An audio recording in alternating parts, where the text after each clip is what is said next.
बिस्मिल्लाहिर्रहमानिर्रहीम। अस्सलाम वालेकुम। सैयदा रूबी रज़ी के चैनल में आप सबको खुश आमदीद। नाज़रीन कराम, दज्जाल इस वक्त किस जजीरे में कैद है? वो चंद लोग जिन्होंने दज्जाल से मुलाकात की, वो लोग इस जजीरे पर कैसे पहुँचे? क्या आज भी कुछ लोग दज्जाल से राब्ते में हैं? वो पुरअसरार जजीरा कहाँ है? आज गूगल मैप में ये जजीरा दिखाई क्यों नहीं देता? हम इस वीडियो में इन तमाम सवालात के जवाब जानेंगे। दज्जाल वो फितना है जिसके मुतालिक हज़रत आदम अलैहिस्सलाम से हज़रत मोहम्मद सल्लल्लाहु अलैहि वसल्लम तक तमाम पैगंबरों ने अपने अपने उम्मतों को आगाह किया। ये क़यामत तक का सबसे बदतरीन फितना करार दिया गया है। दज्जाल शैतानी क़ुव्वतों का हामिल होगा, दुनियावी ताकत से मालामाल होगा और इनके ज़रिए दुनिया में तबाही मुसल्लत कर देगा। दज्जाल इस वक्त कहाँ है और जिस हालत में है, इसके मुतालिक एक अजीब व गरीब रिवायत अहादीस की किताबों में ज़िक्र हुआ है। लिहाजा हज़रत फ़ातिमा बिनते कैस से रिवायत है कि एक दफ़ा रसूलुल्लाह सल्लल्लाहु अलैहि वसल्लम नमाज के बाद मिंबर पर तशरीफ़ लाए और फरमाया, ये तमीमदारी पहले नसरानी आदमी थे, वो आए और मुसलमान हो गए और मुझसे एक किस्सा बयान किया है जिससे तुमको मेरे उस बयान की तस्दीक हो जाएगी जो मैंने कभी दज्जाल के मुतालिक तुम्हारे सामने ज़िक्र किया था। तमीमदारी ने बताया कि वो एक बड़ी कश्ती पर सवार हुए जिस पर समंदर में सफ़र किया जाता है और उनके साथ कबीले लखम और जज़ाम के 30 आदमी और थे। समंदर का तूफ़ान एक माह तक उनका तमाशा बनाता रहा। आखिरकार समंदरी सफ़र के दौरान मगरिब के जानिब एक जजीरे पर उनकी नज़र पड़ी, जिसको देखकर वो बहुत मसरूर हुए और छोटी कश्तियों में बैठकर इस जजीरे पर उतर गए। जब वो इस जजीरे पर गए तो उन्हें जानवर की शक्ल का एक चीज़ नज़र आया जिसके सारे जिस्म पर बाल ही बाल थे। लोगों ने उससे कहा, कमबख्त तू क्या भला है? वो बोला, मैं दज्जाल का जसासा यानी जासूस हूँ। उस गिरजे में चलो, वहाँ एक शख्स है जिसको तुम्हारा बड़ा इंतज़ार है। हम लपक कर उस गिरजे में पहुँचे तो हमने एक बड़ा कवि हैकल शख्स देखा कि इससे कब्ल हमने वैसा कोई शख्स नहीं देखा था। उसके हाथ गर्दन से मिलाकर और इसके पैर घुटनों से लेकर टखनों तक लोहे की जंजीरों से नहायत ही मजबूती से जकड़े हुए थे। हमने उससे कहा, तेरा नास हो, तू कौन है? वो बोला, तुमको मेरा पता लग ही गया, अब तुम बताओ तुम कौन लोग हो? उन्होंने कहा, हम अरब के बाशिंदे हैं, हम एक बड़ी कश्ती में सफ़र कर रहे थे। समंदर में तूफान आया और एक माह तक रहा। इसके बाद हम इस जजीरे में आ गए। उसने कहा, मुझे ये बताओ, भसान के खजूरों में फल आता है या नहीं? हमने कहा, हाँ आता है। उसने कहा, वो वक्त करीब है जब उसमें फल नहीं आएंगे। फिर उसने पूछा, अच्छा बर्राए तबरिया के मुतालिक बताओ, उसमें पानी है या नहीं? हमने कहा, बहुत है। उसने कहा, वो ज़माना करीब है जबकि उसमें पानी ना रहेगा। फिर उसने पूछा, जहर के चश्मे के मुतालिक बताओ, उसमें पानी है या नहीं? और क्या उस बस्ती वाले उसके पानी से खेतों को सैराब करते हैं? हमने कहा, उसमें बहुत पानी है और लोग उसके पानी से खेतों को सैराब करते हैं।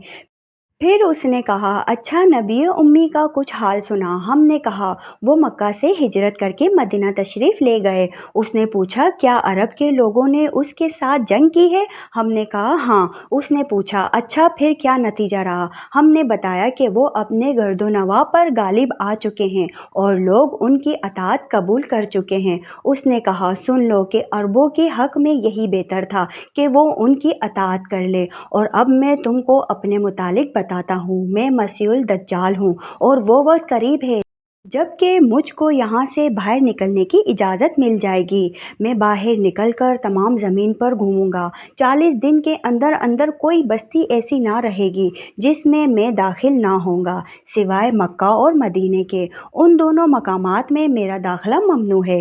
नबी सल्लल्लाहु अलैहि वसल्लम ने अपना असा मुबारक मिंबर पर मारकर फरमाया, ये तैयबा है, ये तैयबा है। मैं तुमको यही बताया करता था। जान लो कि दज्जाल نہ شام کے سمندر میں ہے اور نہ ہی یمن کے سمندر میں، بلکہ وہ مشرق میں ہے۔ اور نبی صلی اللہ علیہ وآلہ وسلم نے مشرق کی طرف ہاتھ سے اشارہ فرمایا۔ حضرت تمیم داری اور ان کے ساتھیوں نے جس جزیرے پر دجال سے ملاقات کی تھی، اس کا علم آج تک کسی کو نہیں ہو سکا، لیکن اس بارے میں بہت سارے دعوے کیے جاتے رہے ہیں کہ وہ پر اسرار جزیرہ کہاں ہے جہاں دجال زنجیروں میں جکڑا قید ہے۔ بعض لوگوں کا گمان ہے کہ بحیرہ عرب میں موجود ہے۔ سقطرہ نامی جزیرہ وہ جزیرہ ہے جہاں دجال قید ہے۔ یہ جزیرہ نہایت ہی عجیب و غریب مقام ہے۔ جزیرہ سقطرہ ملک یمن کا حصہ ہے اور ساحل سے 400 کلومیٹر کے فاصلے پر موجود ہے۔ اس جزیرے پر موجود چرند و پرند اور بہت سارے درخت باقی دنیا سے بہت مختلف ہے۔ ڈریگن بلڈ ٹری نامی عجیب و غریب درخت بھی اسی جزیرے میں اگتا ہے، جس کے تنے سے سرخ رنگ کا عرق نکلتا ہے اور ایسا لگتا ہے جیسے اس درخت سے خون بہہ رہا ہو۔ اس کے علاوہ بھی اس جزیرے میں حیران کر دینے والے 700 اقسام کے درخت اور مخلوقات پائے جاتے ہیں۔ اس جزیرے پر ایک پہاڑ بھی موجود ہے جہاں ایک مشہور غار الہوک ہے جو 3 کلومیٹر طویل ہے۔ اتنا بڑا غار پورے مشرق وسطیٰ میں کہیں موجود نہیں، جس کا حدیث میں ذکر ہے کہ دجال کا ظہور مشرق سے ہوگا اور اسی جگہ پر ہوگا جہاں سے وہ مشرق وسطیٰ کو متاثر کر سکے گا۔ لہٰذا ان تمام نشانیوں کی وجہ سے لوگ اس جزیرے کو دجال کا جزیرہ قرار دیتے ہیں، جبکہ کچھ لوگ بحیرہ اوقیانوس یعنی اٹلانٹک اوشین میں موجود برمودا ٹرائی اینگل کو ہی دجال کا جزیرہ قرار دیتے ہیں۔ یہ وہ علاقہ ہے جہاں کمپس کام کرنا بند کر دیتے ہیں، وہاں جانے والے جہاز اور کشتیاں بھی واپس نہیں آتے اور یہاں بہت سارے حادثات رونما ہو چکے ہیں۔ برمودا ٹرائی اینگل میں پیرا نارمل یعنی جنوں اور بھوتوں سے متعلق واقعات پیش آتے رہتے ہیں۔ اس علاقے میں اکثر سمندری طوفان آتے ہیں اور اونچی اونچی سمندری لہریں چلتی ہیں۔ برمودا دراصل کسی ایک جزیرے کا نام نہیں، یہ ایک تکون نما علاقہ ہے جس کے اندر 300 سے زیادہ غیر آباد اور سنسان جزیرے موجود ہیں جہاں آج تک انسانوں نے قدم نہیں رکھا ہے۔ اس برمودا ٹرائی اینگل پر کی گئی تحقیقاتی رپورٹ کو بھی آج تک شائع نہیں کی گئی ہے۔ یوں لگتا ہے کہ دنیا کے حکومتوں کو اس کی اجازت نہیں۔ مشہور مصری محقق داؤد عیسیٰ کے مطابق برمودا تکون کا ایک بڑا حصہ دجال کے زیر استعمال ہے۔ اس نے باقاعدہ وہاں قلعے نما محل بنا رکھے ہیں جو تکون کی شکل میں موجود ہے۔ تاریخ میں دجال کے جزیرے کے متعلق ایک مشہور دعویٰ عثمانی امیر البحر اور جغرافیہ دا پیری رائس کا ہے، جس نے خلافت عثمانیہ کے دور میں دنیا کا ایک نقشہ تیار کیا تھا۔ اس نقشے کو اگر ہم دیکھیں تو اس میں ایک پر اسرار مقام کی نشاندہی کی گئی ہے جہاں اس نے ایک عجیب مخلوق کی تصویر بھی دکھائی ہے جو آدھا انسان اور آدھا جانور کی طرح نظر آتا ہے، جسے لوگوں نے دجال قرار دیا ہے۔ ترکی کے ایک مشہور مصنف قرسان برکان نے اپنی ایک کتاب میں لکھا ہے کہ دجال ایک جزیرے میں قید ہے جہاں سے وہ اپنے پیروکار یعنی امریکہ اور اسرائیل کو ہدایت دیتا ہے۔